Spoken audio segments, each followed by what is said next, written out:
Hi there, Jen Russell coming to you with some more tips and ideas on how to move well, feel better in your body. It's December of 2021. We've almost made it to the end of what has felt like a long year. These are going to be some ideas on how to open up the chest. Specifically the pec minor, which is a relatively small muscle. It only covers 3 ribs, but it helps to protract the shoulder. So if you think about our activities of daily life, really tends to be a muscle that is really darn good at its job, too good. So we're going to try and do some things to open it up, stretch it, mobilize it, and that'll help us to open up the chest, help us to be able to breathe better, hopefully. And if you know me, I'm all about breathing mechanics, positioning ourselves to stabilize our trunk better. The first is going to be a kind of traditional doorway stretch, but instead of holding the stretch, which is how I used to coach this movement, we've come to understand that if you do a static stretch and you hold it, in order to get a change in the brain, you'd have to hold that stretch for a minimum of 2 minutes. I don't have the patience for that. So we're going to just kind of take you through that range of motion and see if each time you do it, you hold it for a couple of seconds, see if you can just increase that range of motion with control. Positioning cues: long neck, chin tucked, chest wide, and that's why we're doing this. Ribs slightly pulled down so that we aren't arching through the back. Hips relatively even so we aren't arching through the low back. Position yourself. You can do this in a doorway as well. And then you're going to step with the same side leg that you're looking to stretch. If it feels too intense to have your wrist here, you could also put kind of just your forearm and then just pull yourself until you feel a stretch in the front of the chest. You should have no pain in the shoulder. If you do, kind of stop, reset, make sure the positioning cues are there. Hold it for a second or two, reset. You can also change the position of your arm up and down the wall. And then the next time you do it, see if you can get just a little bit further. If you don't feel like you're getting much bang for your buck via that stretch, I'm going to give you 2 ideas on how to do a little bit of tissue work or massage, trigger point, lots of different words for this sort of thing. You can take a ball. I like this. It's Tune-Up Fitness. It's a little bit softer than a lacrosse ball. This is another change that's happened for me. I used to recommend using a lacrosse ball for this sort of tissue work.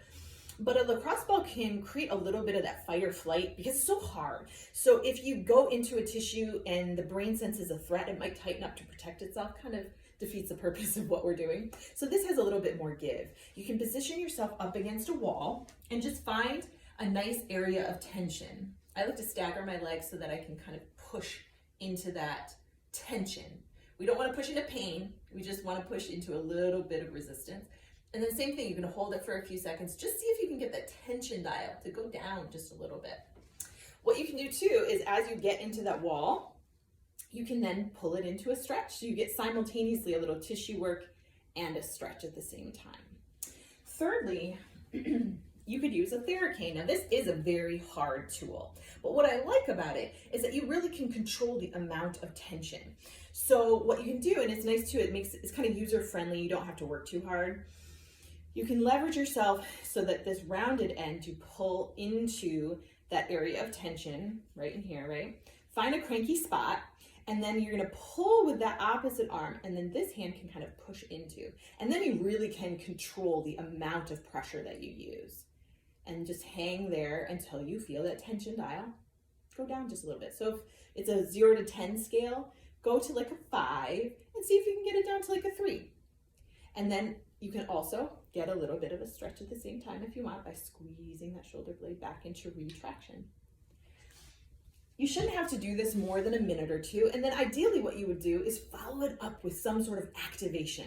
Because if we're trying to change patterns in our brain, it's much more beneficial is if after you've done a release, whatever kind it is, you follow it up with an activation of the muscles that might be getting down regulated. So in this case, it might be the stabilizers on the back of the shoulder blade. So maybe you want to use some bands or even just body weight, do some squeezes, do some W's, do some I's and T's.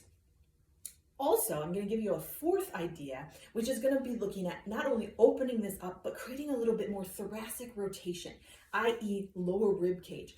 Bear with me, I'm a one-woman show here. I'm going to turn the camera around so that you can hopefully see me on the floor here. So what I'm going to do is, I've heard this called an open book stretch. So what you're going to do is you're going to lie down. If we're going to stretch the left side, we're going to lie down on the right. You're going to bend your hips and your knees, both at 90 degrees. You can bring this opposite arm up to support the head, or I really like to bring it onto the knee, the top knee, of that side opposite to the one you're stretching. So you're gonna lie down. You're gonna put that hand, and that can give you a little bit more of a stretch so that we get more rotation. You're gonna inhale, relax your head down, and then as you exhale, you're gonna drop that arm to the side. And you should feel a nice stretch in that area we're talking about. And then you can hang here, and what you can focus on is making sure that the lower back is not arching. So get those lower ribs in the front pulled down just a little bit, and then see if you can breathe into these lower ribs.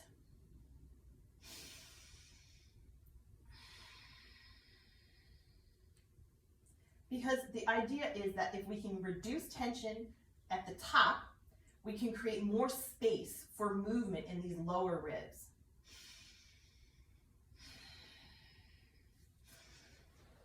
Because if you've watched any of my other videos, I talk about the core balloon. We should be able to breathe to the front and to the sides. And in this case, we're looking at the sides of the ribs, being able to create more movement, mobility, breath into those lower ribs.